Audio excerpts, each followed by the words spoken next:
अस्सलाम वालेकुम नाज़रीन, मैं आपका अपना मेज़बान ज़ुबैर राजपूत। हमारे साथ 21 साला तानिया मौजूद हैं जो कि नर्सिंग के शोबे से मुंसलिक हैं और इनकी कहानी है क्या, इन्हीं की ज़ुबानी जानते हैं और इनसे बात करते हैं। अस्सलाम वालेकुम। वालेकुम सलाम। अच्छा, आप हमारे नाज़रीन को बताएं कि नर्सिंग के शोबे से आप कैसे मुंसलिक हुई और कैसे ये जर्नी शुरू की आपने? जी, मैं गरीब घर से ताल्लुक़ रखती थी, तो नर्सिंग भी करना मेरे लिए मुश्किल ही था क्योंकि मेरे वालिदैन पढ़ा नहीं सकते थे। तो मैंने बहुत ज़्यादा इसरार करके अपनी पढ़ाई जारी की और मैंने थोड़ा रो धो के मैट्रिक कर ली और मैट्रिक में माशाल्लाह अच्छे मार्क्स लिए। एक प्राइवेट हॉस्पिटल में मैंने जॉब शुरू कर दी ताकि मैं अपनी साथ-साथ जॉब भी करूँ और आगे पढ़ाई भी जारी रख सकूँ।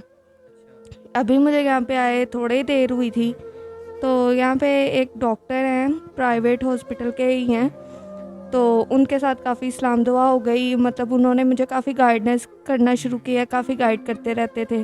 तो उन्होंने मुझे आगे से ये भी कहते थे कि मैं आपको नर्स बनवाऊँगा और डॉक्टर तक के पेशे तक पूरा पूरा करवा दूँगा डॉक्टरी। पहले बहुत ज़्यादा उन्होंने एतमाद में लिया और कहा कि मैं आपके घर के हालात भी सही कर दूँगा, आपको डॉक्टर बना दूँगा और सब कुछ ठीक हो जाएगा और हम अच्छी ज़िंदगी बसर करेंगे, आप मुझसे शादी कर लो।